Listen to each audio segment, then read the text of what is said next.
রোজকার মতো ছিল আজকে আমার আবারও একটা শ্যুট, কিন্তু আজকের শ্যুটটা একটু অন্যরকম হতে চলেছে। কেন সেটা তোমরা ফুল ব্লগ দেখলেই বুঝতে পারবে। আমি শুভর সাথেই বেরিয়েছিলাম, তারপর ও আমাকে মণ্ডলপাড়ায় নামিয়ে দিল।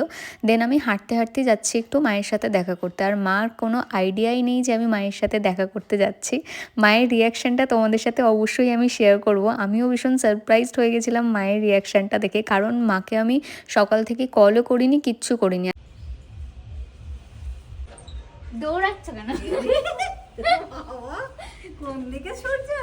বাড়ি আসার পরেই দেখলাম মা তোলা উনুনে মাছ ভাজা রান্না করছে, তাই মা বলল দুটো ভাত খেয়ে তারপর শ্যুটে যেতে।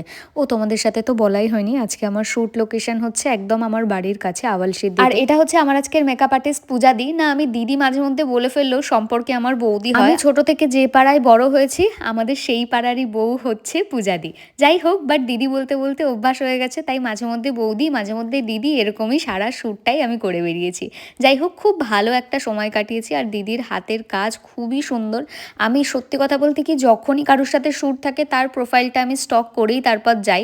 তো আর আমার কোনো ডাউটই ছিল না আমার লুক নিয়ে, কারণ আমি জানি যে আমার লুকটা ভীষণ সুন্দর হবে। আজকে তোমরা আমার কোনো ব্রাইডাল শ্যুট দেখবে না, আজকে এরকম একটা গ্রাউন্ড পরা শ্যুট দেখবে। ভীষণ সুন্দর, ব্ল্যাক কালারটা আমার ওপর তো ভীষণ ভালো যায়। আর আমার নিজেরও ভীষণ পছন্দ হয়েছিল। ব্ল্যাক কালারের গ্রাউন্ড দেখলেই আমরা অল টাইম দেখি যে অফ শোল্ডার, বাট এটা ফুল স্লিভে ছিল, ভীষণই সুন্দর। চলো এবার লাঞ্চটা করে নিই। আর লাঞ্চে আমার আলাপ হলো আমাদের ক্যামেরাম্যান দাদার সাথে। দাদা ভীষণই ভালো, ভীষণই ফ্রেন্ডলি। ওভারঅল আমরা শ্যুটটা কতটা মজা করে করলাম সেটা তো তোমরা নেক্সট পার্ট দেখলেই বুঝতে পারবে। এই ভিডিওটা এখানেই এন্ড করছি, দেখা হচ্ছে তোমাদের সাথে নেক্সট পার্টে।